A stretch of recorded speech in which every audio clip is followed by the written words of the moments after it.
Hi, everybody. Welcome to Kindred Skols. I'm Matt Freese. I'm here with my co host, Nick Olson. Nick, how are we doing today?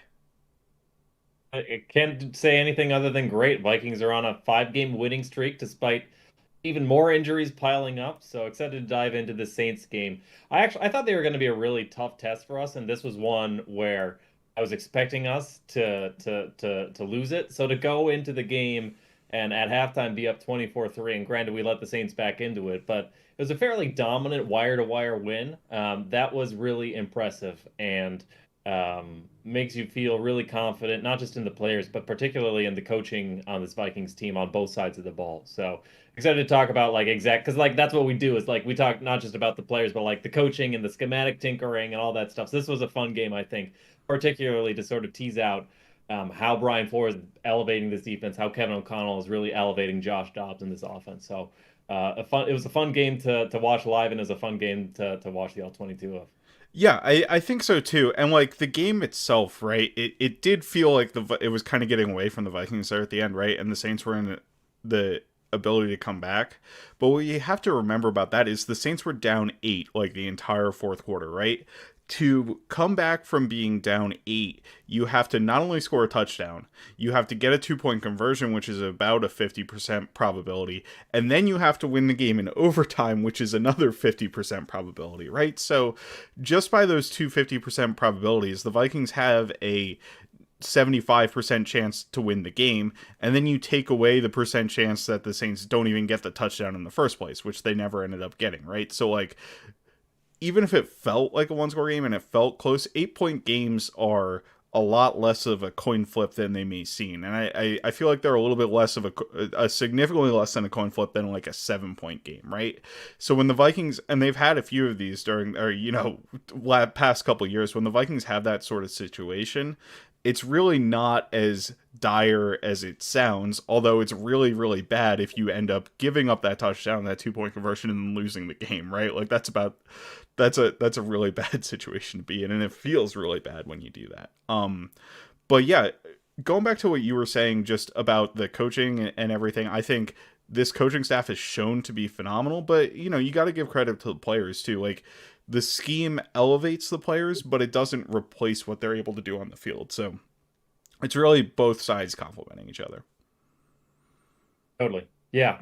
But it's really fun to see. And the offense is they're doing new things that they weren't able to do that specifically take advantage of Josh Dobbs' legs. And with that, why don't we dive into it? I thought Yeah. this was a really impressive game by Josh Dobbs. I was PFF didn't necessarily agree, but like watching the tape, I was kind of blown away by how good he was. Mm-hmm. Not the thing that struck me the most about this performance by Dobbs was the ball placement because the Saints are a man-heavy defense, and that's what we got out of them. And Kevin O'Connell was busting out a lot of the man beaters, and a lot on a lot of these Y cross routes to TJ Hockenson downfield, that post route touchdown to TJ Hockenson. Some of these like deep sideline shots, like the ball placement was extraordinary. And the way Dobbs is able to like sync up his footwork with the throw, and granted, he did have like one bad high miss to Hockenson or whatever that was like, where were you throwing that So one? so that one I think got tipped, but there was Oh yeah, that another was the one that was the one on the yeah. third down, because I actually went through that. I tweeted out and somebody was like, "Didn't that ball get tipped?" And I was like, "Yes, it absolutely did." But there was one on the third down later in the game where the Vikings dropped back to pass and went incomplete. He just whiffed on. He like just worm burnered the throw. Um, Yeah.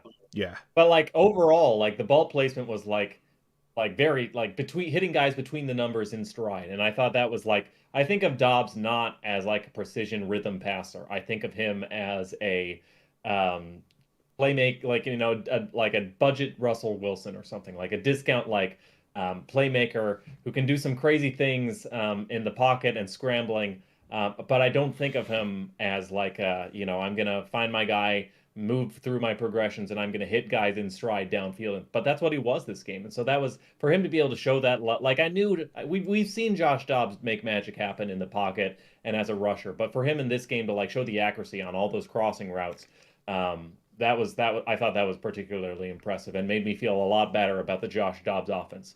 In addition to all the other cool stuff like that, the fake zone read that was actually like a quarterback sweep that Kevin O'Connell yeah, like installed. That was a really really cool play yeah. design.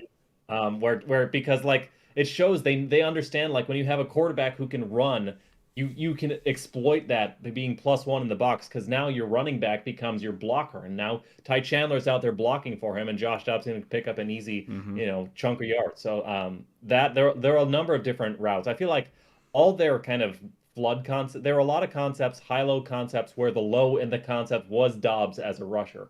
I feel like they scrapped a lot of those flat routes from the playbook that I'm used to seeing with Kirk Cousins, and now like Dobbs as the rushing threat is just like throw high. If the cornerback drifts back, you just take off. And so Yeah. um, it's cool seeing them unlock entire new parts of the offense with a rushing quarterback because obviously Kevin O'Connell. We've seen Kevin O'Connell do a lot of really cool stuff with Kirk Cousins, but this is a whole different kind of offense that we're seeing before. And some of it is unplanned. Some of it is Dobbs, making magic happen, like on that scramble touchdown.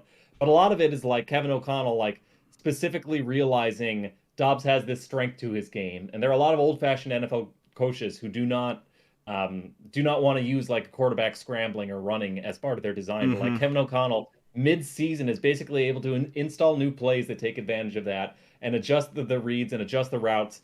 So seeing all that, I think a lot of credit to Josh Dobbs and the performance he did, but also a lot of credit to Kevin O'Connell and how he's able to remake his offense in his players to put his players in an take advantage of their strengths. So it was really encouraging stuff, and obviously it led to a very explosive offensive performance from the Vikings. Yeah, I mean, I think there's just so much with this Dobbs situation. We talked about it a little bit last week, or we talked about it a lot last week. Right? We spent about half an hour on just how impressive Dobbs coming in the Atlanta game was. I think he continues to be really impressive to me. I mean, not only the coaching job by Kevin O'Connell, but just how Dobbs has acclimated to this offense really quickly because in this game, you don't see him really use his legs unnecessarily. Maybe there was like one or two Yeah. where he might have checked down to the flat instead of using his legs, but I'd prefer Dobbs to use his legs rather than checking down into the flat to players who, linebackers are probably there and ready to rally against.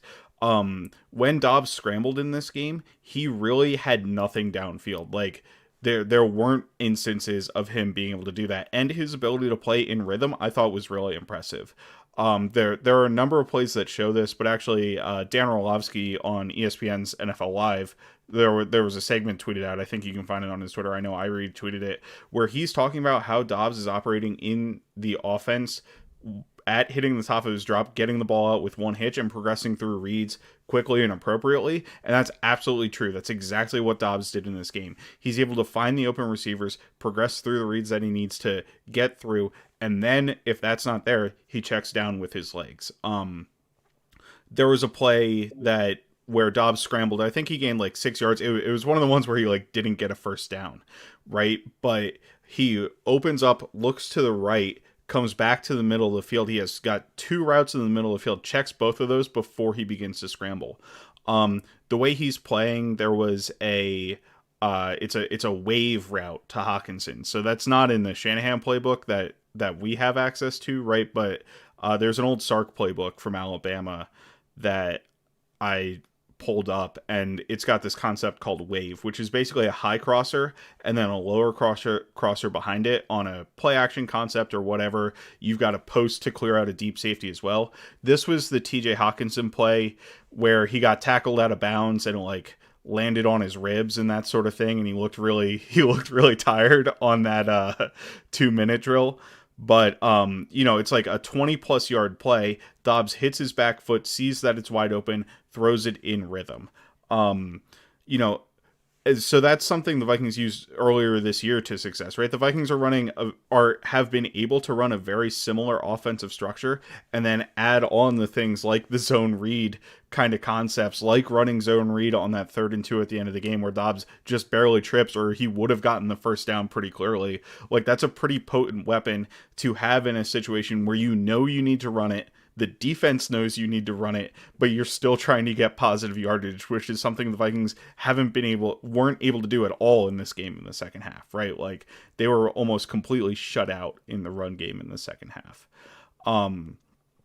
So just all that from like a mental makeup standpoint, and then the footwork that Dobbs has in the pocket, being in this offense for 12 days, getting a feel for the timing is just absurd to me, right? Like, I don't know how he's doing it. It's crazy for him to be able to work the way he is. And that's not to say that he's been a better player than Kirk Cousins was in this offense. Like, I think Kirk was clearly operating at a higher level. There were a couple plays where I thought Kirk might have made a throw and Dobbs didn't. There was a check down to Powell before, I think the check down prior to Greg Joseph's field goal miss.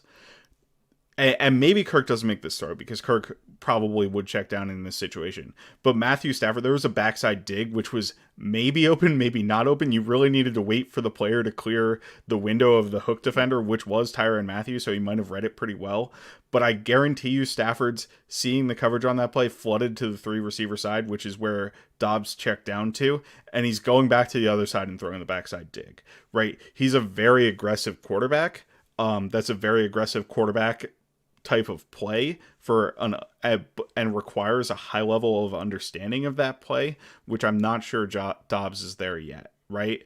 And then there's like he didn't get punished on the one interceptable pass that he did throw, right, to Addison early in the game, where it was just he was kind of late on it and it also kind of just wasn't there at all. So, there are kinks to work through, but hey, sometimes it's better to be lucky than good, right? Like, if we're going to get those bounces right now, we're going to take them.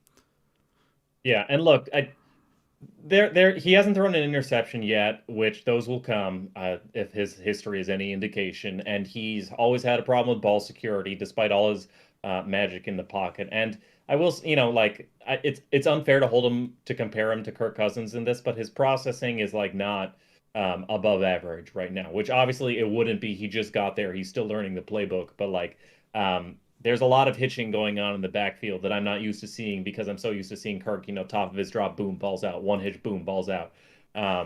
So those are limitations in Dobbs's game, and I'm sure they'll crop up going forward. But at the same time, wow, the ball placement, the playmaking, he's still making reads and he's still able to get the ball out. And he's not a run first quarterback, but he has that as a tool in his toolbox. He's doing a phenomenal job, and Kevin O'Connell's really putting him in a situation where all his strengths can really shine and all his weaknesses. And I feel like this is an offense that's well set up for a quarterback who needs to do a couple extra hitches because he's still learning the ropes a little bit. This is the number one pass protecting offensive line in the NFL according to multiple metrics. PFF's number one highest graded offensive line. Everybody on the line has an average or above average pass blocking grade, and I think all the interior and run blockers, kind of interesting, have a higher pass blocking grade than run blocking grade, which you maybe wouldn't expect, considering that's a little bit of a surprise from Bradbury, for example, who you think of as more of a run blocker. But I think all their pass protection has really taken a step forward. I think Ingram's pass protection has taken a significant leap forward so far this season. So, and Reisner kind of came in as a better pass protector. So if you're going to have a quarterback who you're going to call these play action shots, they've been running a lot of play action with Dobbs, or you're going to have these longer developing things, you're going to allow for a quarterback who can hitch a few times in the pocket. We kind of have the infrastructure to hide those weaknesses, and so I feel like long-winded way of saying yeah, this is just another way in which they're putting him in. The coaching staff is putting Dobbs in a situation where his weaknesses are supported and his strengths are allowed to shine. And so I think that's despite the small criticisms I have of his game, I think there's a lot of really exciting stuff to see, especially how they're unlocking this new rushing attack in his offense and how that changes up not just the dual threat stuff or the QB running playbook, but also how it affects the route distributions and how now you can put extra guys out there and do extra things with them. So that's all. It makes me really excited, and this isn't just a flash in the pan thing, but this could be pretty interesting to watch going forward too. So it's exciting stuff. Yeah, the one thing I will say, in particular with the pass protection, is Dobbs may end up making, in some instances, the pass pro look worse than it really was. There were a few instances in this game, and he just tends to have deeper drops than Kirk does, which Kirk is maybe the single best quarterback in the league in terms of regulating his drop depth and helping out his offensive tackles, in particular around the edge. By dropping back to 8 yards and exactly 8 yards and consistently every single time doing that. Dobbs, there was a play where he was at 12 yards, there was a play where he was at 10 plus yards, and he made it work on those plays. So that wave play I talked about, he was at 10, 11, 12 yards. He makes a slight shuffle step to one side. It looks like O'Neal got beat, but O'Neal really blocked it to the depth, and Dobbs was able to get the throw off. There was another play where he hitched up big, and I think he threw to TJ Hockenson. he was able to get the throw off. Carl Granderson ended up getting to the spot where Dobbs hit the top of his drop, but that doesn't matter because Dobbs was like 3 yards in front of him after the hitch, right? So it's like Dobbs did work it pretty well when he dropped that deep, but if he drops that deep and holds onto the ball and stays in that spot, it's going to create a problem for the offense. So hopefully we don't see something like that moving forward. The next player we need to shout out on offense is very obviously TJ Hockenson, right? He had like, I mean, I don't know. They always game the splits to say very specific things, right? Like, but TJ Hockenson was the first player with, what was it, like 10 receptions, 125 plus yards and a touchdown in the first half, or the first tight end to ever do that in a game. Which you can tell it's very gamed because there's like three categories, three boxes that you have to check, right, to make him the first player to ever do that. But it's still very cool, right? Especially playing through that rib/oblique injury. And it's like just every time, especially on that 2-minute drill drive, he caught the ball and went to the ground. You can tell he's in very obvious pain, and he just keeps getting up and keeps playing the football game, right? It was like it was kind of funny because Kevin O'Connell said, yeah, we'll probably limit his snap count a little bit in the game, and then he just goes out and has monster volume in the first half. So it's like, really, Kevin, are we really going to limit his snap count and usage? I mean, I think that is true when you look at what he did in the run game and that sort of stuff. Like, we used a lot more Johnny Munt in this game than I think we have in previous games, but just really impressive stuff from Hockenson overall, right? Like, he beat a corner on a stick China route, which is where you go out first, you come back in, got wide open against a corner, ended up getting a first down. There was a third down conversion he had. That was no, I'm sorry, that was the third down conversion. I think it was on 3rd and 6. The wave route I already talked about. He's running away from the defender, ends up getting wide open there. The touchdown was really impressive, right? He's running a seam route against a Tampa 2 look from the Saints. So Demario Davis is at the line of scrimmage trying to drop back into being a I'll call it a quote unquote Tampa dropper, right? Which is a deep middle coverage by the linebacker typically in Tampa 2. That's what the unique change to it was. It kind of acts like a deep third player. So if you're running a seam against that's really to take away the seam route. Like, that's the point of that coverage. But TJ Hockenson was just faster than Demario Davis to get depth, so it ended up being really pretty open, and Dobbs was able to easily layer the throw over Davis's hands on that play, right? But that's the benefit that Hockenson's speed gives you. And he had a couple contested catch losses earlier in the game. Those were great plays by Alontae Taylor, who was the cornerback. Like, he did a really good job getting his hand in there and disrupting Hockenson at the catch point on both situations. The second one, Hockenson wasn't quite as fast as he needed to beat Alontae Taylor, but that's why he's a tight end and not a corner, right? He's still fast enough to win up the seam on that Tampa 2 play, and that's exactly what you want from your high-paid premium tight end, and it's what Hockenson gave you in this game, I think.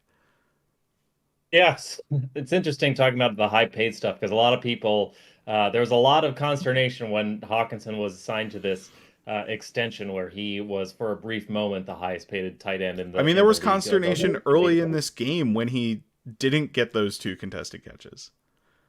Yeah, but then he goes out and shows you like all the other things he can do that's just such a special player. The way he moves, those choice routes he runs are just money every single time. The wiggle he has on that post route to kind of set up the safety a little bit and allow him to give himself leverage. He's so good at establishing leverage in his routes because he has like the hip swivel of a small wide receiver and like a 6'6" tight end body. That's just not something you see very often. While also still having, I mean, he's not like a Vernon Davis type, but he has enough speed to threaten the post on that touchdown route, threaten the seam out of a 3-point stance. Just a special combination of receiving skills.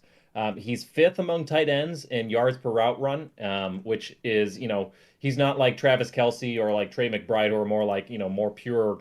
They're not wide tight ends exactly. And he's first among tight ends in receptions. He's first among tight ends in first downs.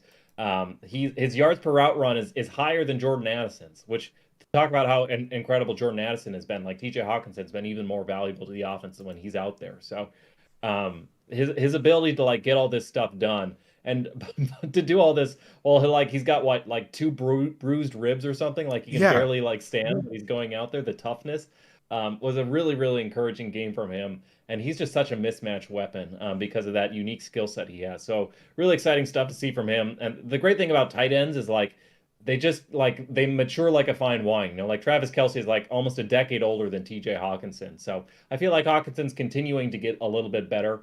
It's that kind of like that baseline athleticism that makes him like talented as a receiver.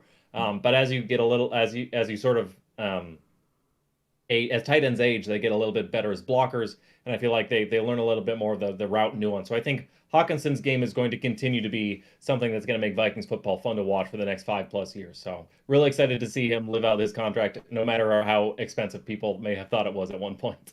yeah. No, it's absolutely worth it. I mean, I think you look at the Hockenson trade, right? And to me, it kind of feels like the Jefferson Diggs trade, right? With the Bills, where the Vikings are on kind of the Diggs side of this with Hockenson, right? We spent the picks, but we didn't even spend that much. And the difference with the comparison, right, is Sam Laporta is playing great for the Lions. Sam Laporta was drafted with the 34th overall pick. The Lions got like the 53rd pick from our trade, right? So it's not like he was even in play. And we got picks back. And we got picks back.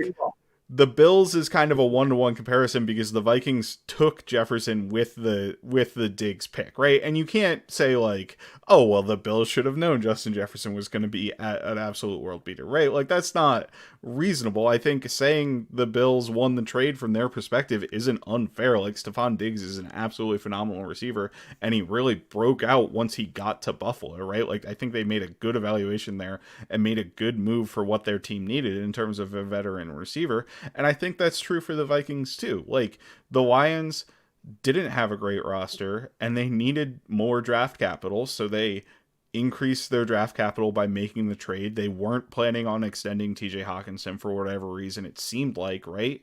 The Vikings, if you look in the context of last year, they only had one loss at the point where they traded for him, right? They were like 5-1, 6-1. They were clearly in the thick of the playoffs.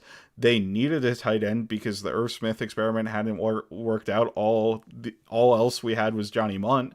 So you look at TJ Hockenson as a long-term investment. I think it was a great move for the team overall, right? Because it helped them win last year, and it's going to help them win for years moving forward. So I think overall kind of a win-win trade there in the NFL, right? Like, I think it doesn't have to be a winner and a loser in a trade. I think both teams can benefit from the scenario as it was.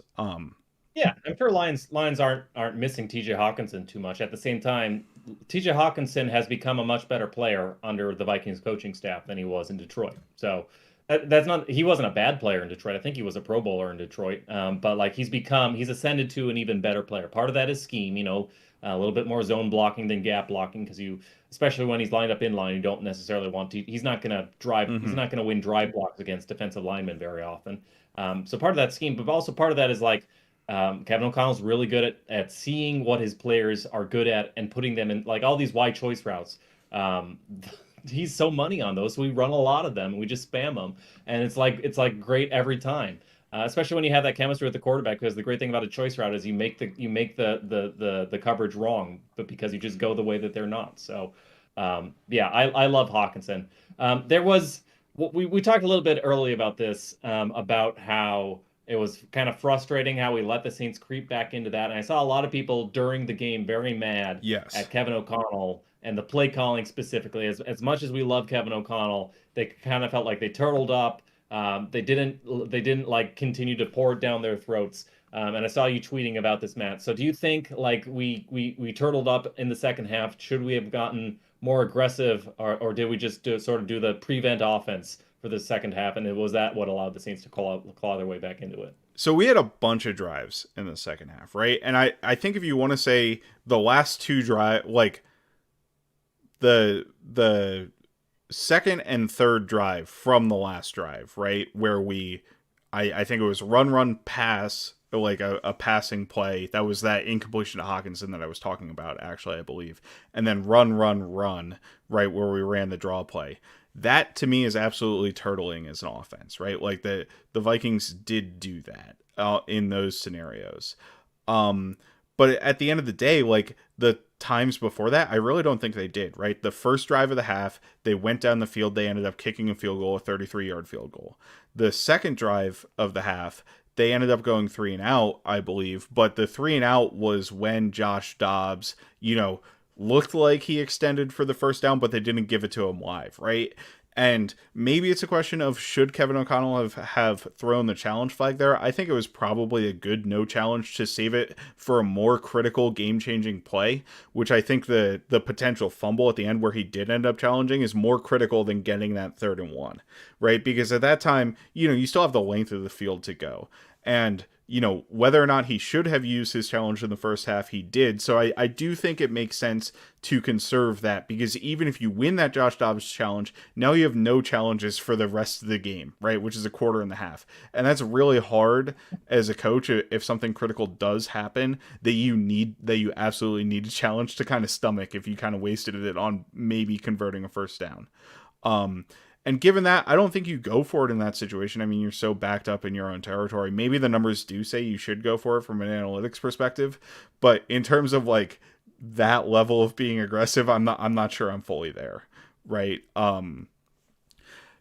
Outside of that, like I thought they did a pretty decent job. So let me pull it up here again. On the missed field goal, they ran 4 pass plays and 2 runs, right? They were on the fringe of field goal range to start, but it wasn't like they were running the entire time there, right? And then the final drive before that 2-drive sequence, they ended up getting knocked out of field goal range on a play where they scored a touchdown, right? On the Ty Chandler run that busted for a touchdown. They get holding, they get sacked on the next play. One minor criticism of Kevin O'Connell that I do want to put in here is I don't think we had a good answer on the play where Dobbs got sacked. The Saints ran a 0 blitz. We run a ton of 0 blitzes, right? I think in that situation, the primary goal should be gain yards to get yourself back into field goal range. The ball was at the 41. The line to gain was at the 30, I want to say. Maybe it was the 42 and 31. I think it was a 32-yard run by Chandler on the not touchdown. So, but that's well into field goal range. You can put yourself up by 2 scores if you gain 5 to 6 yards. So the Vikings ran routes that all broke at the sticks or were intended to go at or past the sticks. They should have had a hot adjustment when the slot corner blitzed to be able to get a quick pass off, gain 5 or 6 yards, and give themselves a chance at a field goal instead of taking a sack and punting. Dobbs, when he hits the top of his drop, has nobody open because the Saints are playing sticks coverage on the play, and the routes haven't broken yet. So he's got to try to step up in the pocket, and it's just completely collapsed. I mean, there was one more blitzer than there was pass protector. That's the point of a 0 blitz, right? We run that all the time on defense. We should be very well aware of what that does to the offense. So at the end of the day, I think there just wasn't a good enough answer given to Dobbs. And maybe that's a adjustment that, I don't know. It seems like we haven't had those kind of hot adjustments all season, right? And it's worked out generally for us, but there have been instances where it's bitten us as well. So, like, I think Hockenson should just run a hot route on that play. I don't really have a better answer than that. But, so to answer your question, did the Vikings offense turtle up a little bit? Yeah, kind of, but we talked about the win probability in the beginning. They weren't that far off. And also, that very final drive, I'm totally fine with the Vikings running 3 times. The Saints got the ball back with 6 seconds left on the clock. Like, that's kind of a nothing burger to me, right? They needed a Hail Mary to win the game. If you put yourself in a situation where your opponent needs to make a Hail Mary to win a football game and also make a 2-point conversion and also win in overtime, right? Given that circumstance, I'm very okay with you not running a pass on that final 3 plays when you can get that guaranteed. Yeah, their win probability didn't dip below the 85% for the entire second half. The only time it really dipped below 90% was it was that 3rd down they converted to Brandon Powell. So that like made it jump back up above 90. But for the most part, it felt like because we're all traumatized Minnesota sports fans or Vikings fans, we've seen all kinds of crazy things happen. But they were in control. It's interesting, especially talking about like the 4th down and the 2-point conversions. I feel like Kevin O'Connell was more aggressive on that stuff in years past.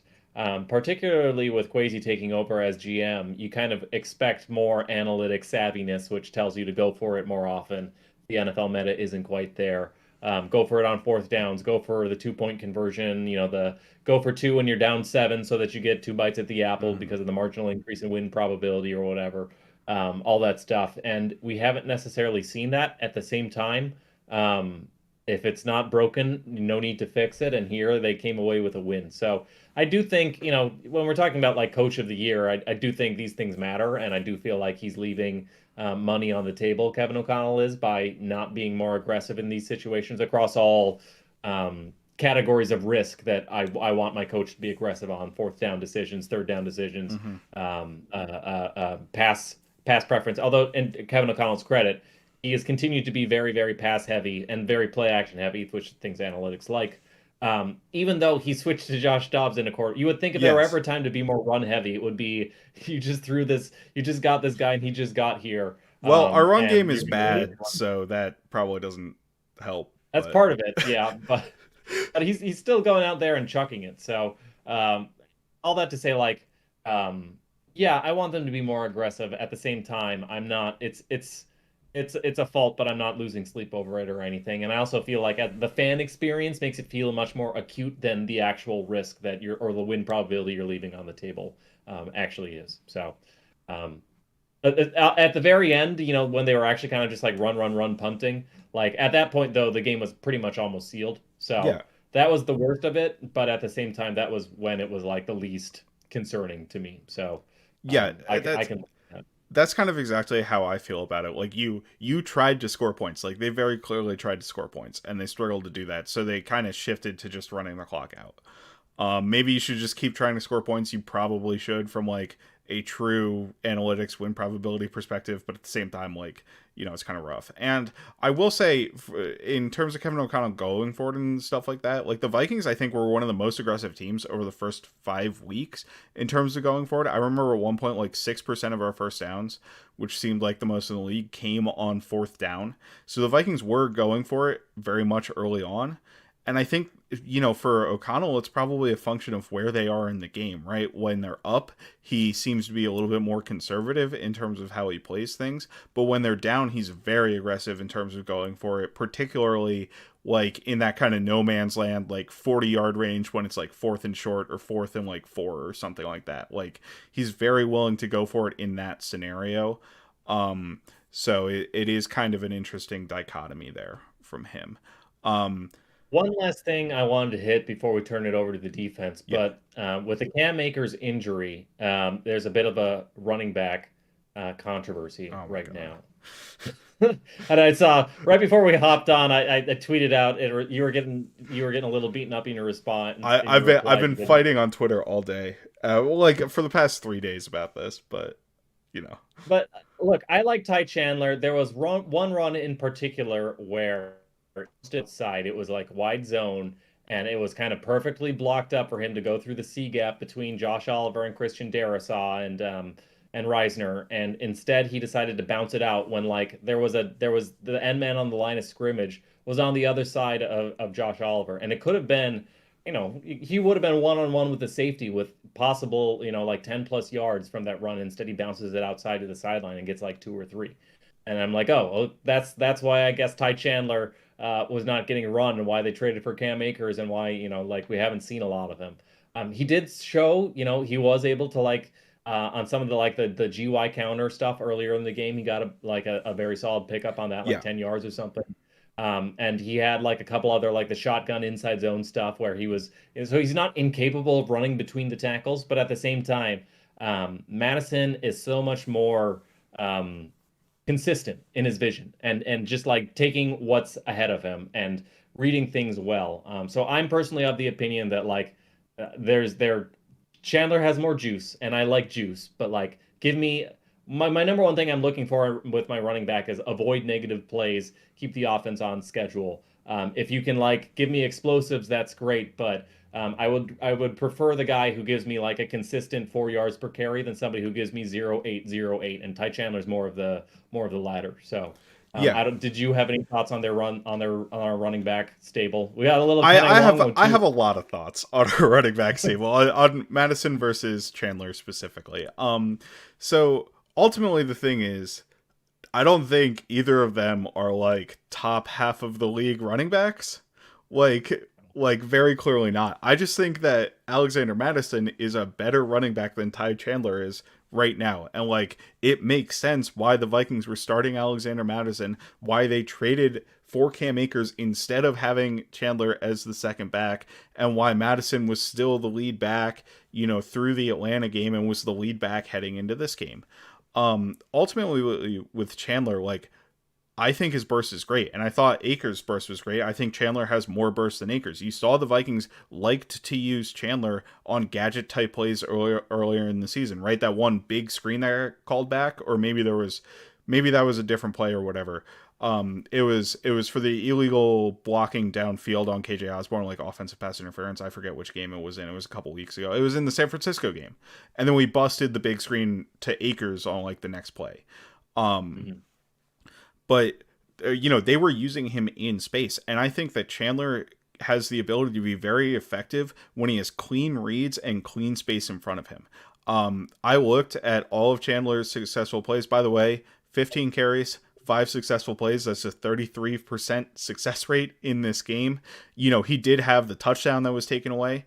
Also, that touchdown, wide open blocking. Like Chandler was very effective in using his speed, and the Vikings, in plays that they called for him, used his speed. There was a wineback that hit the edge. He only ended up getting 4 yards on it, but he very successfully hit the edge. The power plays, there were 2 in the middle, the cleanest blocked plays in the game from the Vikings, in my opinion. And I think there is some credit for hitting the hole hard, hitting the hole fast, and getting that done, right? The touchdown run, obviously, like Risner does get knocked multiple yards in the backfield there, and I'm not sure Mattison scores that touchdown because Chandler's speed allows him to get the edge immediately. I think, honestly, it's blocked well enough, and the Saints are out leveraged to the point where I think Mattison does get the touchdown on that play, but it's definitely closer with the way that I think it was Risner got knocked back into the backfield there. So, like, Chandler does deserve credit there. I don't think the Vikings like him in pass protection. They really didn't use him in pass protection at all in this game, and Mattison had a couple nice pass protection reps. And he just doesn't read the game consistently. There was that outside zone play that you talked about. There were a couple other plays that I've stepped back. Like the one I thought was probably his fault, but it's kind of a murky situation and bad blocking later in the game. On those 2 drives where the Vikings went run, punt, basically. One was a pitch play where really I think he should have cut it back up, but he takes it because the safety, who was in like, maybe it was like the D gap, and then we had like 2 tight ends, so there was the E gap outside of it, right? The safety leaves his gap to run towards the outside, and Chandler takes the aggressive play when he could have cut back into the gap that the safety vacated, basically. I'm not sure that's totally on him. There was another on power where Risner doesn't think he's going to be able to get around and get to the linebacker. So he kind of cuts underneath it and doesn't make the block, right? That's like an athleticism problem for Risner, kind of. The Saints were playing it very aggressively, but Chandler follows Ham, who was the lead blocker on this power play, right? And just gets crunched by Demario Davis at the line of scrimmage, who rushed to the outside. If he cuts that back up behind Risner by reading Risner's block, it's a more successful play. It probably wasn't a good play. Honestly, there wasn't really much there anywhere, but it's a more successful play. I think that is the sort of stuff that the coaching staff is seeing from Chandler in practice that means he wasn't on the field.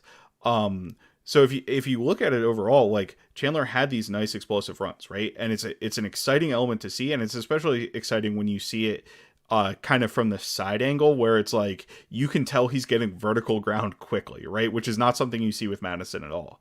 But Mattison just had the capacity to find space more easily. And I don't think that, that means that Mattison is like the best back in the NFL, but I think it makes sense why we signed him to be a starter, because he can do things competently and not be just a negative out there on the field. I think with Chandler, we're going to see a lot more negative plays on the field from the Vikings than we did with Mattison, even if we saw a lot of negative plays with Mattison, because I don't think the run blocking is nearly as good as PFF says it is. And I think that's another problem with this whole discussion, is that PFF is really high on the Vikings run blocking, and there are so many plays that there really just isn't anything there.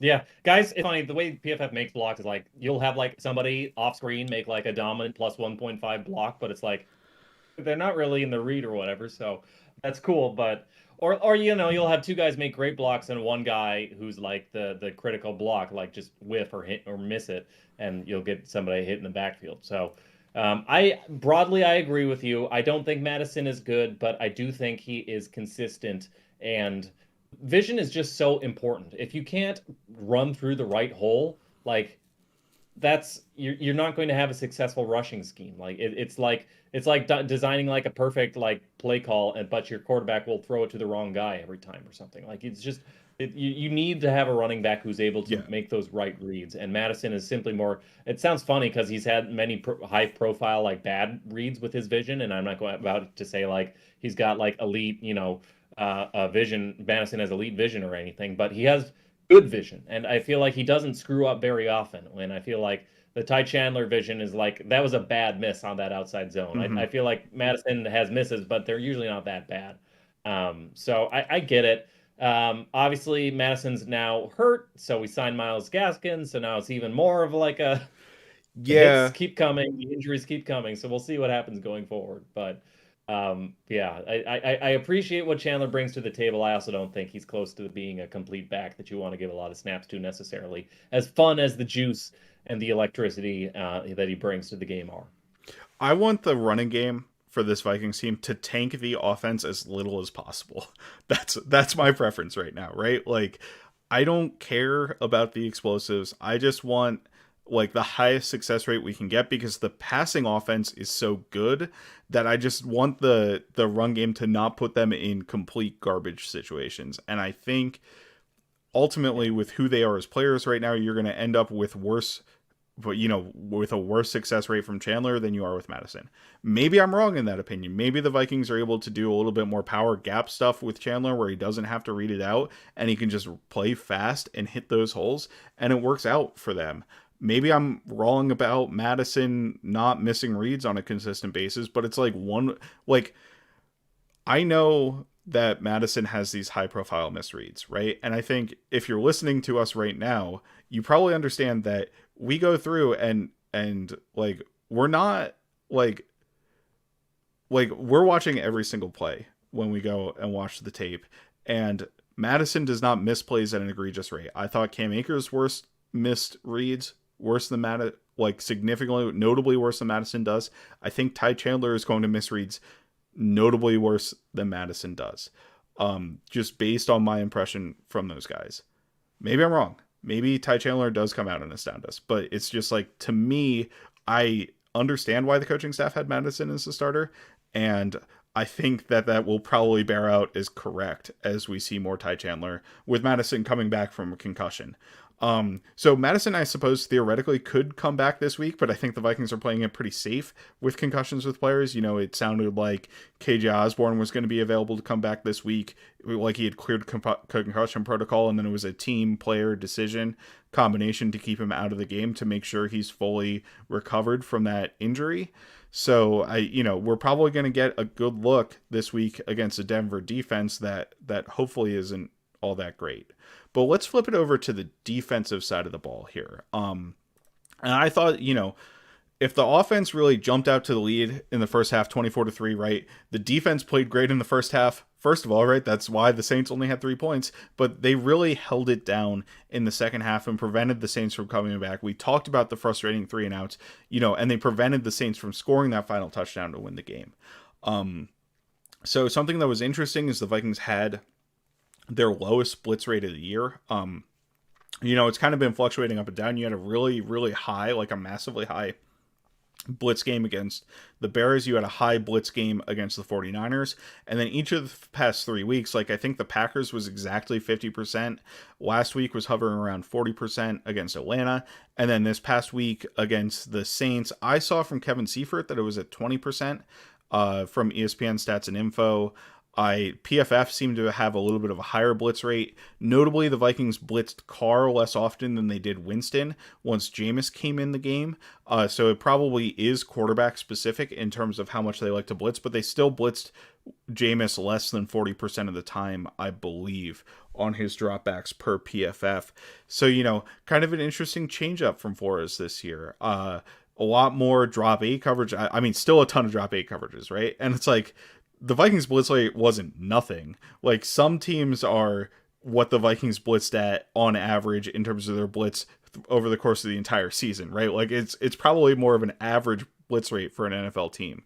But it really was, it's been cool to see him switch it up and vary it based on the opponents that they have.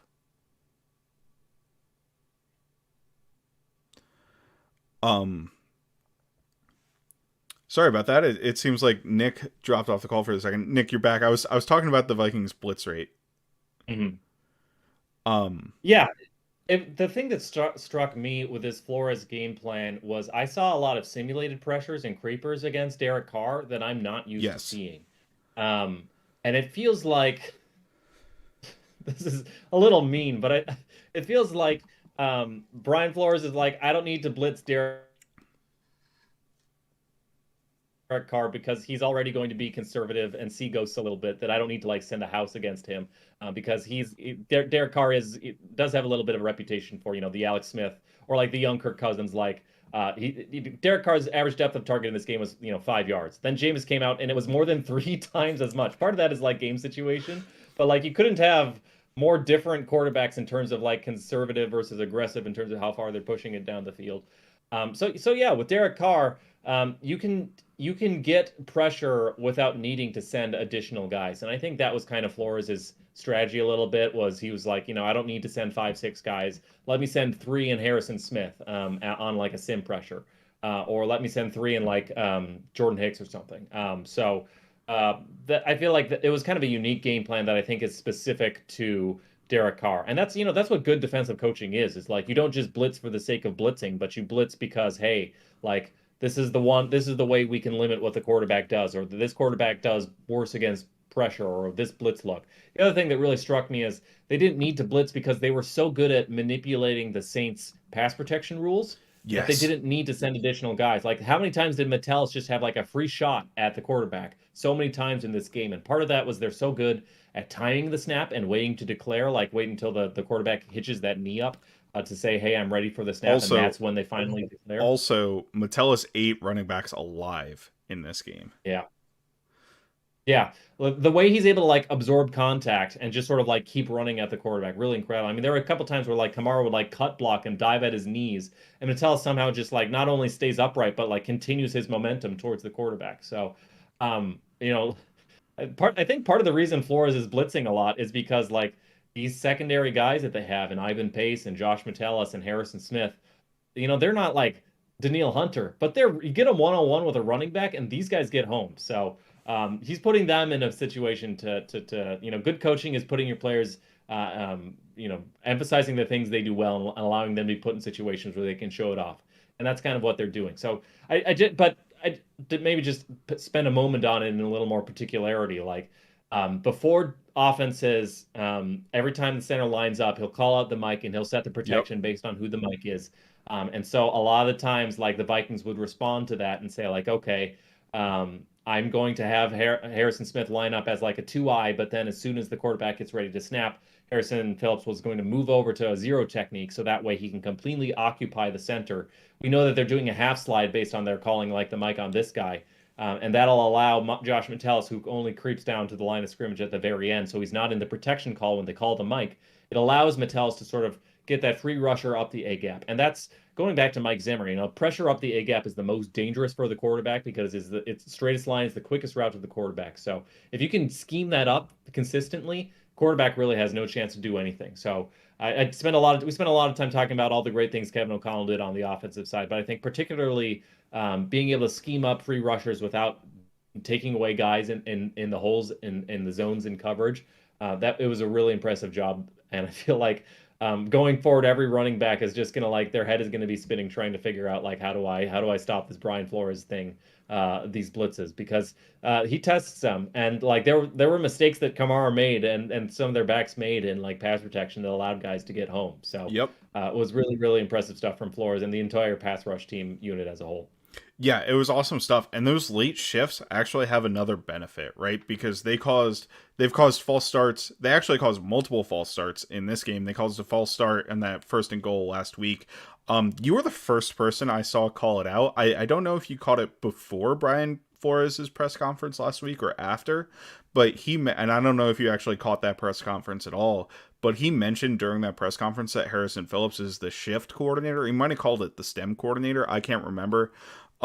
For those late defensive line shifts. So he actually calls out when they're supposed to shift, and it's worked really well in the past couple of games because what they do is they move laterally, right? To what you said, Phillips might move from a 2-eye to a 0 technique or something like that. They move laterally, and in those critical situations, the opposing offense is very much on edge, right? They're trying to get any sort of advantage they can in a 4th and 1 situation because they want to drive your opponent off the ball. That's how you convert those downs.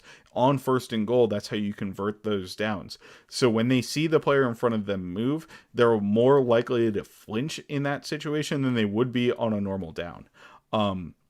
Rashid Shaheed got it once because he was actually watching the ball, saw like 3 Vikings move violently at once, and that just caused a natural reaction in him, right? Like it just kind of caused the jump reaction.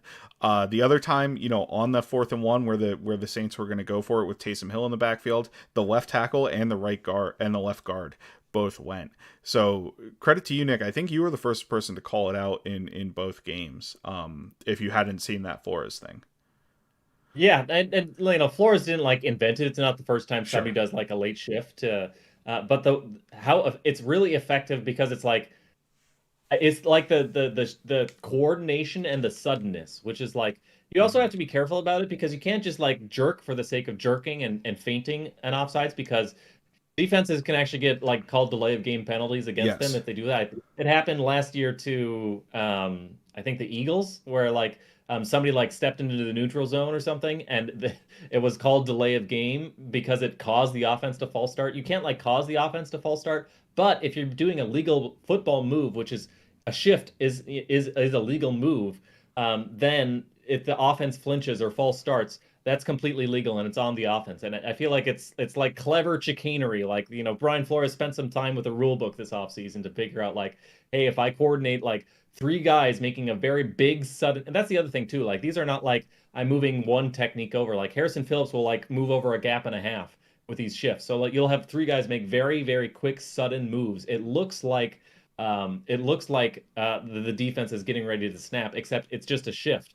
But it's causing guys to false start pretty consistently now in very critical downs. So last week it was 1st and 1 from the 1 yard line at the goal line. This week it was a 4th and 1 at midfield where Mm-hmm. they were totally ready to go for it. Both of those situations last week, we get a false start. It was a big part in that getting them to holding them to a field goal on the drive that started at the 1 yard line. And then this week, the 4th and 1 false start. After that, they got the false start. They punted it, so that it was basically a turnover out of this turnover, and then 4 points last week. So it's a little thing, but like a lot of those little coaching things add up, and the way they're able to do it is like really cool, and the way that like it also like it dovetails and has a synergy with like everything else Brian Flores does as a blitzer. Like I don't think if like Ed Donatel were doing these late shifts or whatever, it would have the same effect because like with Brian Flores, everybody's always really worried about like minding their P's and Q's in protection and who am I protecting and who am I blocking and who's going to be in my gap or whatever. So the fact that like Flores is constantly throwing crap at you that like on these short yardage situations you're particularly on edge, it kind of all fits together. So really good coaching and good stuff. Yeah. So the next thing we wanted to talk about, and this is maybe more of a minor point, but I think it's just something that exudes the what Flores has instilled in this defense is the Vikings were great tackling, particularly on quick passes in this game. Ivan Pace did it again, right? Where he had a situation on the screen where he beat two linemen. Caleb Evans also deserves a ton of credit on that play in particular for coming around the edge on the screen and making the tackle on Kamara. The other screen that the Saints tried to run to Kamara was a similar result. Mekhi Blackmon came around the edge and made a tackle, which is great because those Kamara screens are really effective for the Saints in general. Like, he's always been a really effective weapon in the passing game, and the Vikings just completely shut that down in this game. I wrote an article for Zone Coverage. It'll come out. It'll probably be out before you hear this if you listen in the morning. If you listen to it overnight, it'll come out Wednesday morning. But in doing that, it was talking about Flores' defense in general. But in doing that, I found out the Vikings allowed only 3.2 yards after the catch per play in this game. If you look at NFL teams over the course of the season, the worst is the Carolina Panthers. Like, most teams hover around 5 in terms of yards after the catch per play. The worst is the Carolina Panthers at 4.2. Right, and they have absolutely nobody in their receiving core. I mean, we know that. We saw that earlier in the year. Nobody who can create anything kind of has any sort of wiggle on that team. So that's not surprising. This was worse than that by a full yard, right? So that's just a really impressive performance by the Vikings of clicking and closing on those plays and in those situations. And every single player on the defense got in on it. It was crazy. Like, Harrison Smith had a play. Troy Dye coming in, helping replace Jordan Hicks, who was injured for most of the game. On that play where Kevin O'Connell challenged and it got ruled a catch and then down by contact, that was Troy Dye making that play. Mekhi Blackmon, Andrew Booth, Byron Murphy on that screen early in the game hit it immediately. It was a tackle for a loss against Rashid Shaheed, who's also a very effective screen player, right? And extremely fast.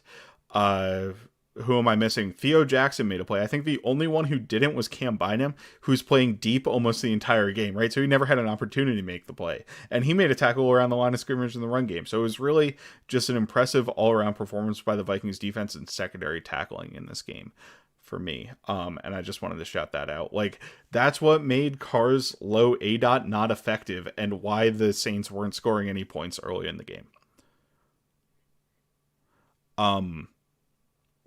So with that, sorry, Nick's been having internet troubles throughout the whole podcast a little bit, it appears. But we're going to flip it over to some of the coverage disguises that Flores ran, because this runs hand in hand with the blitzes we were talking about earlier, right? The one that stands out to me in particular against Carr was one in the third quarter. It was when Jonathan Bullard got his strip sack. And on that play, the Vikings were in a cover 3 shell at the snap, right? And they flipped to Tampa 2. So in cover 3, you are expecting the outside corners to play deep third zones. The Saints had vertical routes on both of the outside plays. And you have the deep safety over the middle. What you want to do against cover 3 is work the high-low that the Saints had, which was basically a drive concept. You had a crossing route coming low underneath, and then you had a dig by a tight end behind it. The thing was, in Tampa 2, you actually have linebackers at 2 different levels. So Ivan Pace was the Tampa player. He was deeper. He was covering the dig. They were covering the drive underneath. So Carr thinks it's cover 3 pre-snap. That's what he diagnoses. Doesn't change or reconfirm his diagnosis post-snap. Sees that nothing's over the middle, holds onto the ball, kind of panics, doesn't get anything there. Meanwhile, with the 2 cover 2 safeties, both of the seam routes were like wide open. I think it would have been a touchdown if he'd seen it and thrown it, honestly. Maybe his eyes bring the player over. Byron Murphy drops back into a deep half zone. Cameron Bynum runs from the middle of the field all the way over to the right. But honestly, I think he probably could have had a touchdown on that play, and it turned into a strip sack, which unfortunately the Saints recovered, of course, because the Vikings can't recover a fumble to save their lives. But just a really neat coverage disguise, and he was doing that all day, and it threw Carr through a loop. I mean, honestly, I would probably expect a player with the experience of Carr to be able to diagnose those coverages, especially when the Vikings just run it a ton all year anyway. But he wasn't able to, and it was just good defensive play calling by the Vikings. Yeah, we talk a lot about the illusion of complexity. It's kind of like a buzzword. It was the phrase Kevin O'Connell used when he was first hired by the Vikings in his press conference. But I really feel like these last couple weeks, that's kind of been a driving principle for the Vikings' success. On the offensive side, they're getting into a lot of simple concepts that Josh Dobbs knows how to read, but they're doing it from different personnel groupings, different personnel looks. Like they would get into a three-level flood concept, but the Y would start out and do like a reverse pivot, and he would be the intermediate read, which is like a lot of times those flood concepts, everybody's coming from the same side or something. This way, you had guys coming, somebody coming from the backside as your deep, like your deep over route or whatever. So they're getting into ultimately it's the same read for the quarterback regardless. But it's a way to get into it that makes it a little bit more challenging for the defense to cover, especially like in man, those pivot routes are tough against man cover teams, which the Saints are. It's the same thing on defense. Like Brian Flores, the coverage shells he runs, it's like a lot of 2 and 3, and like you don't necessarily know if the middle field's open or closed. Like, but they're not. This isn't Donatel where they're running like cover 8 or something, where it's like really complicated corners, cover 7 stuff. Like it's a lot of like you'll see a lot of Tampa 2, cover 2, and cover 3 on defense, and it's kind of Mm-hmm. but the way he's able to like use those, it's kind of like whereas Donatel last year was like a pitcher with like 5 mediocre pitches. Flores is like he's got 2 really good pitches, but they're both heaters. He's got like a really Yeah. good fastball and a really good changeup, and that's all. And it's the same thing. Like he'll either drop 8 or he'll bring 6, and it's the same thing with his coverage shows. It's either cover 3 or cover 2, but like you never really know which one it is, and so it leads to some holes in coverage when teams know what to do or know what they're looking for, but a lot of times they don't, or it throws them off. And I feel like it's allowed a relatively young defense with a lot of new pieces to gel and be able to like go out there and perform really well while also making things harder for the other side. And that's kind of what all the illusion of complexity is all about. It's simple for us, hard for you. And I feel like that sort of coverage disguises. It's just like 2 invert or whatever, or like show 2 invert to 3 or whatever. That's not that complicated for a defense to execute, but for a quarterback, it can make it complicated. And then you throw in like we're showing it's a 0 look, but we're dropping 8. That's also, throw that in there. It becomes a lot more complicated to the other side, even though I'm sure Brian Flores' play sheet is really not that long or complicated compared to some of the other defenses in the league you've seen. So that's another example of like good coaching, because good coaching isn't making it complicated as possible. A lot of it is like a lot of really good coaching comes down to like really simple coaching points. Mm-hmm. And I feel like that's kind of another way in which Flores is really elevating this defense. So. Yeah, the Vikings do like very similar things from like a wide variety of different looks on defense, right? And that's a good formula for success on offense. Like Shanahan has kind of mastered that, right? For the 49ers in terms of running similar plays just from different looks using unique personnel. The Vikings are that version on defense, right? Where they're running kind of simple stuff overall, right? Like they're not asking a ton of their defensive backs in coverage because it's so much zone coverage and so much safe zone coverage with like Tampa 2 and drop 8 cover 3 and stuff like that, right? Like that's not stuff you're going to get beat over the top. They don't run a ton of man coverage. They're like one of the bottom teams in the league, like 29th or something, and how often they run man coverage, right? But they're doing it from so many different looks that it throws quarterbacks off and usually makes them hesitate before they're able to make something and make a throw, and that's helping the defense perform well overall. Um, so that's been a lot. The one thing I wanted to get to is like even the touchdowns that the Saints scored in the second half. Like I don't feel like we're negative plays for the defense. Like that's just something I wanted to bring up. Like Yeah. Byron Murphy, I think had good coverage on both of those plays. Maybe he reacts to the ball a little bit late, but he gets his hand up in the area where you want to, and the receivers just make strong plays. Like that Olave catch was absolutely absurd. The A.T. Perry catch was more of an out muscling of Murphy, more so than like just a completely absurd catch, but it was still a really, really strong catch by a player who's like 6'4" to Murphy's 5'9", right? Like, I guess It maybe, was also the most insane, the yeah, most Jameis Winston throw ever. Like to right. roll out all the way to the left side of the field And and it's be like, like, screw it, I'm going to chuck this to the other right side. Like even the all 22 camera operators, like he's not like you couldn't see the yeah, catch because the camera didn't pan fast enough. It's like nobody would throw that. But both were just contested catches that like Byron Murphy got a very good contest. Like his hand was in there, and Yeah. on the second touchdown, it dislodged the ball. Just the receiver managed to regain possession coming down. So you're going to lose some of those 50-50 balls occasionally, and those just happen to be two extremely costly 50-50 balls they lost. But like as like a coach, I'm sure you look at that play and are like, well, you did everything right. Just sometimes you lose 50-50 balls. Hmm. So I don't have like a those aren't it's 16 points because they got the 2 point conversions too. It's two touchdowns, very costly plays, but like in terms of projecting this defense going forward, those don't really make me lose any sleep at all. So I was kind of fine. No, absolutely. Like to me, I don't think Jameis Winston was really playing quarterback. Honestly, he was dropping back and throwing the ball to his first read. Like he was just chucking the ball up, whether it was a good idea or not. I can't believe that PFF graded him kind of positively and they only gave him one turnover worthy play because I guess they didn't consider the Mekhi Blackmon interception, which he just chucked up. He's Like just a jugs machine, like right to spraying it downfield wherever.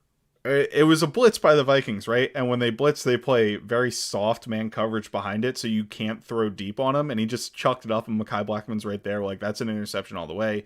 The Murphy pick obviously was bad. There was another one that he threw into coverage that should have been an interception. Like, I don't understand.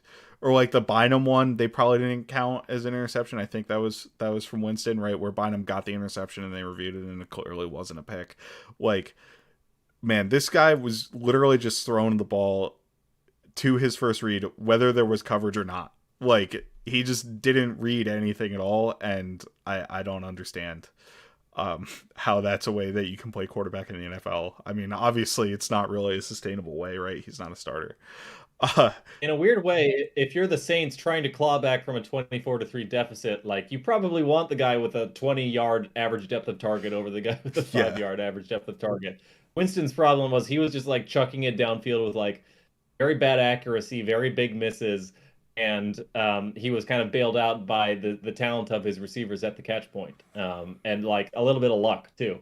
But yeah, yeah, I mean, it kind of worked out for the Saints in terms of their second half performance once James got in there, but also like those interceptions also count and sealed the game for the Vikings too. And I'm not like Winston going out there and scoring a couple touchdowns doesn't concern me. I will say you're gonna get guys chucking it downfield, and I'm surprised we haven't seen this more. When you do those zero looks, you're kind of guaranteeing one-on-one coverage on the outside because even if you drop back to like Tampa 2, the safety's not going to be able to get there in time to help at all with yep. like a go route. So I'm surprised we haven't seen more of that, but so that I guess is a concern. But like Byron Murphy was able to recover really well and get Well, coverage on the on so the Chargers and tried that contested. multiple times, and it hit on the one Mike Evans catch that was like an absurd catch, and Byron Murphy has stayed over the top of those on like every single route, every single time this year. I think he's been really, really effective in staying over the top of those vertical routes. So like I think that's a credit to Murphy why more of those haven't hit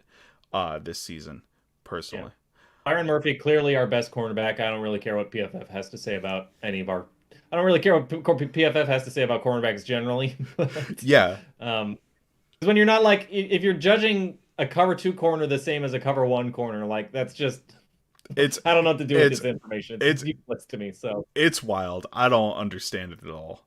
Like it's like, if you have to shadow a wide receiver one in man everywhere he goes coverage, and you're getting like downgraded for that. Meanwhile, a cover two corner is just like, I don't have the flat, I don't have the middle of the field, I don't have the back half. I'm just gonna cover my little like happy little corner here and get like an elite grades. Like this is not helpful information. So.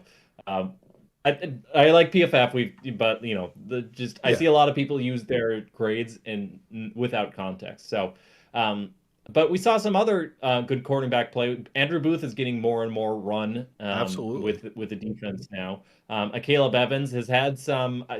He's had some mistakes lately, but I feel like he had a pretty good game too. And then I Mekhi Blackman's I kind of agree. come on really strong I think as every well. single So corner played well in this game. And like on the stat sheet, like I get downgrading Byron Murphy for this game, right? Like he allowed two touchdowns. They were, I thought, fine plays by him, but ultimately, you're the corner, you should probably break up that pass, right? Like it's a great play by the offense, but like To me, it's a great play by the offense, but I can see, saying like, hey, maybe you shouldn't have been on the downside of that. Booth, I thought looked sticky in man coverage. Blackmon looked sticky in man coverage too. There was a particular third down rep I noticed where they both had to cover crossing routes. Blackmon was a shallow cross.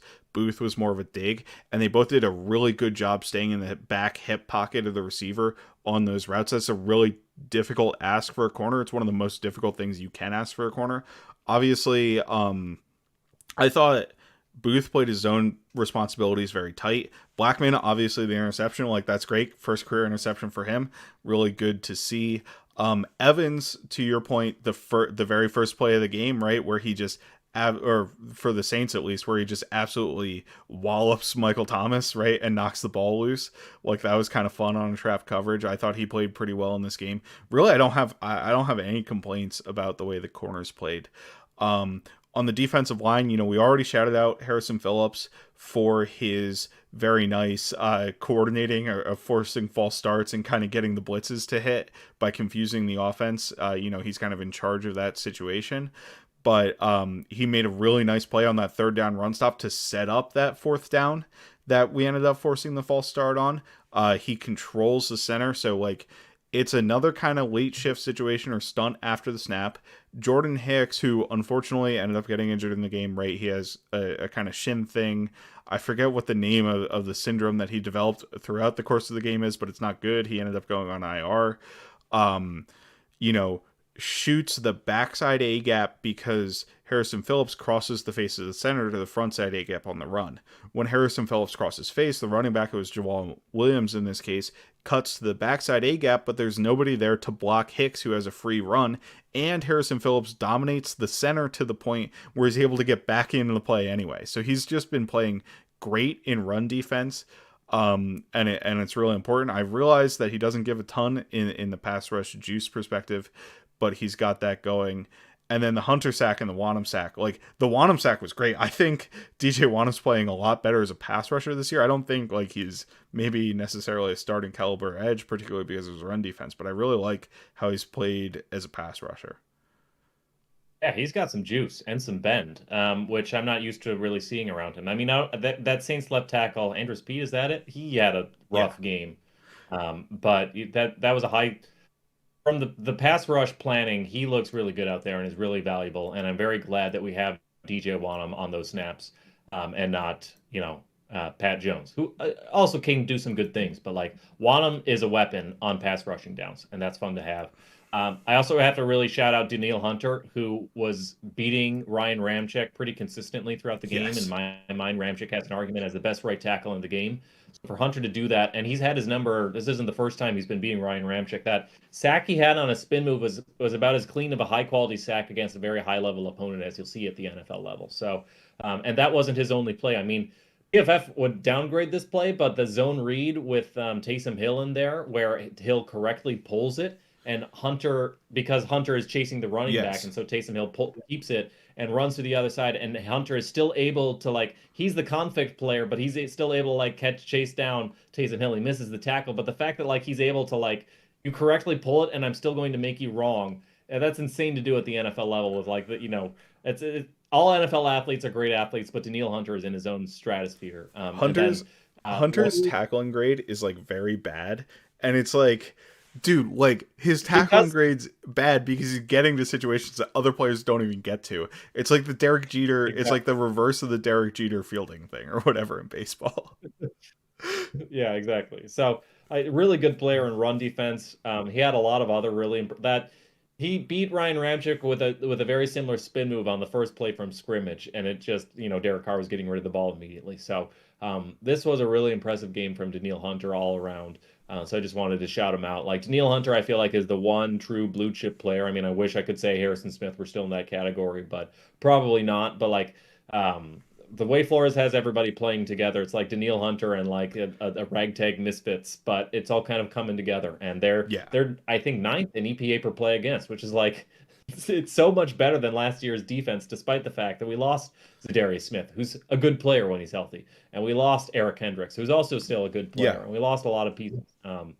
But So just more and more credit. Not only are the Vikings ninth in EPA per play against so far this season, if you backweight it, so weight it towards the more recent games, which Timo Risk from PFF did, I saw him tweet it out, the Vikings are fifth, and they're first in the NFC, right? So they're ahead of the Cowboys, they're ahead of the Niners, they're only behind like the Chiefs, Ravens, Browns, and somebody else in the AFC. I forget who it is. But it's just been a really impressive performance during the 5 game winning streak for the Vikings. One final note on that Hunter sack obviously came immediately after he got his helmet ripped off by Andres Pete. And I saw you post it. He was certainly responsible for illegal hands to the face on that play. It's not something that was visible from the broadcast at all, but you can see he gets his hands up in kind of like the neck chin area of Pete. However, you're still not allowed to rip somebody's helmet off by grabbing their face mask. I think that's a little bit illegal. And a side note, so I had originally said in response to that a 15-yard penalty overrides a 5-yard penalty. I looked in the rulebook a little bit more. That's not exactly true. In this case, they would have been offsetting penalties because the 5-yard penalty, illegal use of hands to the face, also carries an automatic first down. So because that leads to an automatic first down, the penalty, the 15-yard face mask penalty, which is what it should have been on Andres Pete. It's not illegal hands to the face. When you grab somebody's face mask, it's still a face mask from the offensive lineman. Does not offset. So like interesting rulebook quirk there in case people were interested. That 15 versus 5 non-offset does not happen all that often in the NFL. So it's kind of weird to almost see one in the wild. Kindred Skols getting out the rule book for you multiple times this podcast. We're doing the homework here. So. Yes. Yes. So, now that we've spent an hour and 15 minutes on the Vikings Saints game, let's look ahead to the Broncos game. It's on Sunday Night Football in Denver, so the nation gets treated to another primetime Broncos game. If you guys didn't have enough from the final 2 minutes of the game last night, or Monday night, I suppose I should say. Interesting about the Broncos, they've won like 3 of their last 4 games or something like that, 4 of their last 5 games. They look, actually pretty decent on offense. Like Russell Wilson kind of has it back a little bit this year. His numbers have been very, very efficient. I do think he's taking a bunch of unnecessary sacks. That just seems to be a Russ characteristic at this point. I mean, it was just characteristic with the Seahawks, so who are we kidding there? That 2-minute, like they got completely bailed out right in the 2-minute drill. I think one thing with the Broncos is they didn't seem to have, like, the Bills were zero blitzing at the end, and the Broncos didn't seem to have legit answers to that zero blitz. Like the pass interference call that Russ hucked up was against the zero blitz, but the corner bit at the sticks right in that scenario, which is not something the Vikings do. We just talked about how they play over the top, so I don't expect them to be able to just throw the ball up and get a bunch of free pass interference yards against this Vikings defense. I think they're going to have to come up with more sophisticated answers, but I'd love to see the Vikings blitz more in this game because I don't think the Broncos respond well to it, even if Russ is playing a little bit up to his normal level. And Cortland Sutton makes like some absolutely absurd catches too. Like that touchdown was ridiculous. Yeah, I mean, you can never underestimate a Sean Payton offense. And Russ is, I feel like people kind of wrote them off a little bit early because they were in such a funk last year and they didn't get off to a hot start this year either. But like Russ is still a good quarterback. He's always had limitations. And Pete Carroll and those offensive coordinators in Seattle are always good at like focusing on the things Russ does well and trying to minimize, the sacks that he runs into and his the way he likes to throw, moonshots down the sideline instead of, in posts over the middle of the field. So it's a good offense, and Sean Payton is, in my mind, still a top 5 play caller in the NFL, top 5 offensive coordinator. He throws a lot of different things at you. He doesn't have Taysom Hill with him anymore, but he'll break out the fullback, he'll break out the 12-13 personnel. They've got weapons who can win in different ways. Obviously, you mentioned Sutton. He's got all 6'4" inches of him. Good physical receiver that can be a matchup problem for the Vikings cornerbacks. Jerry Jeudy, not a complete receiver, but he's still very good at it in generating explosive separation in his routes. Javonte Williams is a very tough running back to bring down. He's got a lot of juice. They've got a good offensive line, and Russell Wilson, we know like the things he does well. He's still a very accurate quarterback. He's got a good arm, and he has limitations in how he sees the field and his pocket awareness. So I feel like they can try and take advantage of that. But at the end of the day, I feel like you can't underestimate this offense. And I feel like the defense to me is even scarier because they've got so many veteran pieces. I don't want to steal your thunder too much here, but Pat Surtain, in my opinion, is like in the elite category of cornerbacks. Yes. Somebody I would trust to be man up one on one against the elite wide receivers. He's very, very few of those corners that I would trust, and he's one of them, along with the Sauce Gardners of the world. Both of their safeties on the older edge, but both Justin Simmons forever has been an elite safety, and Jackson as well. Their defensive line doesn't give me as much pause. So maybe this is a game where they can try and get the run game started a little bit, or maybe this is a TJ Hockenson game because I'm not sure they have a good matchup weapon for TJ Hockenson. But like if Pat Surtain's shadowing Addison, they're not really a shadow team. They probably run a little bit more zone. Although you would think if they had the horses per man, they would run it. But Vance Joseph is doing more, too high zone. I mean, he's not a Fangio guy, but it's kind of that kind of flavor of stuff. That maybe this is a Hockenson game, but really good back seven, really good offensive bones, architecture, fundamentals, capable of doing a lot of damage. Good offensive line too. They got a lot of good pieces there. So, and it's in Denver. So the advantage we have going for us is Broncos are coming off a short week, I suppose. But like this is a good Broncos team. They're on a heck of a roll right now. They just beat the Chiefs by multiple scores. And they're coming off, it was a very funky win with the Bills, but they beat the Chiefs and the Bills. So this is going to be another tough test for the Vikings too. So I am not surprised that Vegas has the Broncos favored. It's only -2, which I would think being in Denver, it might be even more. But I don't know. I have a lot of respect for this Broncos team, even if Vegas thinks that it's kind of close to a coin flip. So they can beat you in a lot of different ways, and they've got good coaches and they've got good talent. So that's usually a combination for a good team, even if the record or the EPA per play doesn't necessarily show it. Yeah, for sure. Like I never thought the Broncos were like the worst team in the league that many people kind of made them out to be, because it was a little bit fluky in their early games and they just weren't able to convert in plays when they were still kind of having a little bit of an efficient offense with Russell Wilson. And I always kind of thought Russ was playing decent. Obviously their defense early on was very, very bad, right? Like you don't let up 70 points in a football game without just playing complete garbage defense, but they do seem to have turned it around a little bit recently. Like I don't watch the Broncos on a weekly basis, so I can't say, what exactly was the reason for the turnaround. But to your point, they've got solid secondary players, and whenever you have a shutdown corner in Patrick Surtain who can kind of shut down one side of the offense, that's really helpful. Their linebackers, Josie Jewell and Alex Singleton, like they're not household names, they're not world beaters, but I think they're solid players who have sound coverage. Like I would have liked the Vikings to bring Josie Jewell in, watching I guess a little bit of the Donatel defense, right, from the previous year, with Donatel last year to kind of help learn the system and be a linebacker as opposed to somebody like Jordan Hicks, right? Vikings didn't end up doing that. He's stuck with the Broncos, and I think he's a startable player. One player to watch out for on the Broncos defensive line to me is Baron Browning.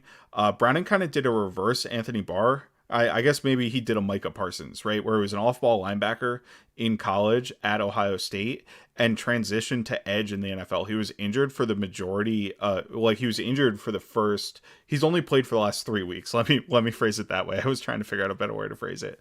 But he has 2 sacks. He had both sacks in the Kansas City game. And he's just been a dominant player. Well, dominance may be a stretch, but he's been a quality edge rusher since the Broncos moved him to the edge rush position the last couple years. So he's somebody to watch out for, particularly with the speed rush. Zach Allen on the defensive line is kind of like if Dean Lowry was good type player, I want to say. Kind of what I would say. Maybe a Jonathan Bullard plus, right, to make Vikings comparisons specifically. They did give him a pretty significant contract. I guess it's in Denver. It's probably going to be a little bit of a colder weather game, right? Like it's starting to snow in the Denver area, in the Colorado, in the mountains, that sort of thing.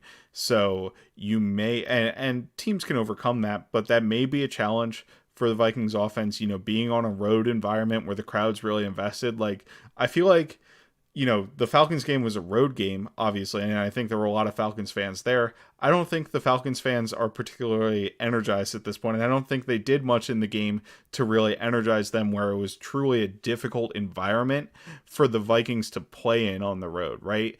The Denver Broncos, when they're rolling, can be a really difficult environment for an opposing team to play in terms of communication and that sort of thing. So I do think that might make an impact on the Vikings offense, especially with Dobbs still being new in this offense, right? And we got to make sure Dobbs can keep rolling in terms of his his hot streak right now, right? Because I think there may be a point where this comes back to earth a little bit, but we'll have to wait and see, right? We're gonna ride that wave as long as it lasts, right? So I think that's kind of what we're looking at. Amen. Two things that could help the Vikings in this game. Obviously, Jordan Hicks being out is a big deal. I think the Vikings lack a body right now to be able to take on blocks in a 5-1 front where you kind of have to take on a block from an opposing offensive lineman. Like, Pace is great at getting around blocks. I don't know if he's going to take on blocks one-on-one. So the Vikings signed old friend Anthony Barr back to the practice squad. I doubt he'll be up to speed in 1 week and play in this game against the Broncos, but it's something to look forward to moving forward as kind of a Hicks replacement. I think he'll be a stout run defender in the middle. I don't think we should ask him to do a significant amount in coverage, but that's kind of what I thought about Hicks too, so I'm not too worried about it. I'm kind of excited to see if we can get him free on a blitz or something like the old days, right, where he's just destroying running backs on that double A gap pressure. And then also something that can help the Vikings, even if Patrick Surtain is in the game, is if Justin Jefferson comes back. He is eligible to come back from the hamstring injury. The Vikings are absolutely playing it safe, and they absolutely should. But I actually kind of think there's a decent shot he's going to come back this week. I don't know how you feel about either of those two things, Nick. Yeah, this would certainly be a great game to do it because, if you can get Justin Jefferson out there, one, how great is that? But two, like Jordan Addison versus Pat Surtain is a very different prospect than Jordan Addison versus, is it Fabian Moreau is the other cornerback opposite him? So, that's not to mention, you can also scheme up Justin Jefferson against Fabian Moreau. Not that Fabian Moreau is like a terrible corner or anything, but he's not Pat Surtain. So it would be a huge boost. So if there's a game where you could put him back, obviously you don't want to rush him. You want to. Justin Jefferson's far more important long term, but I feel like this is a bit of a coin flip game. Justin Jefferson could be a difference maker in this one. He's a difference maker in every game, but particularly in this one, with the secondary we're going up against, the defense we're going up against. It would be great to see him back out there this week, I think, particularly. So would be hopefully he can come back, because that would be awesome. Barr, I know, probably won't be up there, but it's just the vibes, purely from the vibe. It's great to have Barr back. I've always loved Barr. I also think I don't want to call him washed, but he's not the player he was that obviously when he was drafted as a first rounder or signed for an extension or anything. Like Jordan Hicks. Jordan Hicks is another uber athlete drafted high. And now you can clearly see teams are picking on him, designing crossers against him because he's not the athlete that he once was. Barr is the same way. I don't want him matching up in man coverage on anybody, but I can totally see him being like the Jordan Hicks thumper up the middle, playing, hooks in defense, or, buzzing out to the flat or something. And Brian Flores even mentioned he can do a little bit of what DJ Wonnum does too. So they could use him as a pass rusher against offensive tackles. Barr has the length and the explosion to do that too. So there are definitely ways in which I can see them fitting Barr into this defense, even though he's not exactly what he once was. And even if nothing else, it's very cool to see him back in purple, although I saw that his number is going to be number 54, and that just feels wrong. So yeah, that hurts a lot. Figure something out with Andre Carter. I don't care. I don't know what we have to do to get him back in 55. But okay, first of all, obviously we all know he and Kendricks are great friends. So on one hand, it's kind of cool that he gets to wear 54, and it's like a Kendricks thing, right? It's like a Barr Kendricks thing, which is kind of cool in my head. But at the same time, it's wrong, and he needs to wear 55. I don't know how we get that to work out. Exactly, and then I can bring back out my bar jersey. So I can't. I don't want to get a bar 54 jersey. So, Well, I got a gonna have Kendrick to 54 jersey, so I'll just make do with that. swap the names, swap the Yeah. letters. Yeah. So anyway, I think with that we're gonna wrap it up for today. Lots of good content once again. We keep going long on these, but it's just a lot of fun, and there's so much to talk about with how well we think the Vikings coaching staff is doing, how interesting the Vikings offense with the Josh Dobbs situation is, and honestly how interesting the defense is, right? There's so much stuff happening with the defense. It's been great to talk about. So I'm Matt Freese. You can find me at Fries Football. He's Nick Olson. You can find him at Nick Olson NFL. Our co-host Greg is at You've Been Gregged. We are at Kindred Skols on Twitter. You can find us on iTunes, Spotify, wherever you get your podcasts. We're also available on YouTube. And Skol Vikings. Skol.